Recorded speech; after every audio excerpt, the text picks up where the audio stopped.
Well, I'm just going to take 1 second to reply to the questions here, and I'll open the floor to you. You can actually ask me as many questions as you like. Now, the issue of trust, as I said, is super important. It's very, very hard to establish. You see, no one will actually want to engage in anything unless that somebody has a benefit out of what he's engaging into. So why would a person want to go and take the whole, the whole headache of going and registering a piece of property or getting a title on that piece of property if he doesn't or she doesn't find that there is a benefit out of that property?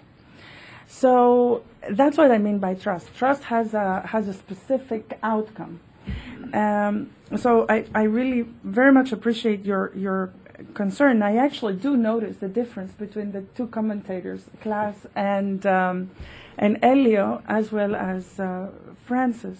Elio is a person that is working on the trenches every single day. He's out there. He's in the operations, and Klaus is designing the economic policy. And he reads from reports that Elio is writing what happens in the trenches. But Elio is in the trenches. So I could immediately see that difference there. Yeah, exactly. So indeed, it's true. We do need political will, but it is not the only thing we need. And sometimes, I will give you my example that I'm working right now in Bulgaria. I am not the big muscle of the World Bank. I am Elena Panaritis in Panel Group. Now, how many of you have heard of Panel Group? You have heard of me, but you have not heard of Panel Group, okay? Well, I have 4 clients, and all 4 clients are big, wonderful, extraordinary countries that have a parliament, and they have a democratic elected president or a prime minister, and they do listen to me. Now, how did I manage to do that? I managed actually to present to the decision makers, who happens to be, the Minister of Finance or people related to the President's or Prime Minister's office. Not necessarily, I don't really know, dine or wine with the President or the Prime Minister of any of these 4 countries. But I went there and presented what are they foregoing specifically in that specific country. What are the benefits that they could have in their foregoing. And only if they're willing to go forward with it, they do. And if they're not, they're not. And what we're presenting is specific numbers, such as Palestinian Authority. More than 50% of your citizens do not trust the registry system.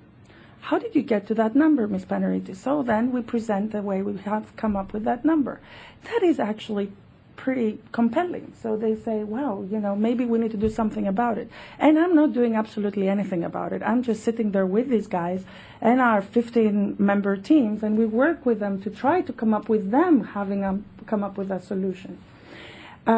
It is super difficult to do the Peru reform, and I'm replicating the deprecating question. Why is it super difficult to do the Peru reform? Because the World Bank was not necessarily the appropriate place to initiate that reform. I mentioned that we have a 3-party government, public, private sector, and citizens. The World Bank is supposed to be a catalytic element between the public, between all these 3. But in this specific case, since I was working at the World Bank, I happened to kind of lead it, but it was not neither here nor there. So it took 7 years, and the replication of this requires an additional amount of effort, and it's really, really kind of difficult to do that. And I don't see many individuals that are staff members that are willing to put 7 years or 5 years or 4 years of their life in one specific country and make sure that that specific reform will start and finish there, because it's simply the name of the nature of the business. There's nothing wrong with it. It's just the way it is. However, I have noticed that the replication has started to take place. And it's an issue on evolution. I mean, I start believing a lot more now in the evolutionary theories that exist, not only for the fact that we came from Darwin, but also we came from the monkeys, but also that actually does exist in the way societies grow and develop. So, as well as the way ideas grow and develop. So, for instance, I don't think in 1991 we could have gone to Ethiopia and make a reform of the way that you was able to start doing, correct? I think there is now more and more people are engaged in this type of change. And the other element, which I think it's really important to present, is the element of sustainability of reforms. So if we manage to have trust, and if we manage to have, if it's really important with capital I and capital F, to have trust between the three parties, then the sustainability is there. Peru is not less sustainable now in its reform after having 7 million people in its middle class, which was not there before. Simply because notary publics that I used to very much not like them, are now back in the system, because in 1991, Lima, 8 million people inhabitants, had 18 notaries. I repeat, Lima, a city, capital, city of the country, with 8 million people inhabitants, had only 18 notaries. Now, you can correctly ask me, what does it matter? So what if they were 18? Well, you cannot even divorce in this country unless you go to a notary public. You cannot buy a second-hand car unless you go to a notary public. You can breathe and eat and drink water without going to a notary public, but that's all you can do. What did we do with this reform? There are more than hundreds now notaries. So does it really matter? Do we care in the United States of America if a notary public is engaged or not in a transaction? No, we don't, because he's not really as important as he would have been in a civil code system, and especially in a system which is very monopolized. So yes, of course, there are back and forths and there are changes of governments, and this reform could have been much stronger, but I think it's done pretty well as it does. And I'm sure it can go better. Now, how can we build trust? Again, evolution. I was telling you that I work with 4 countries.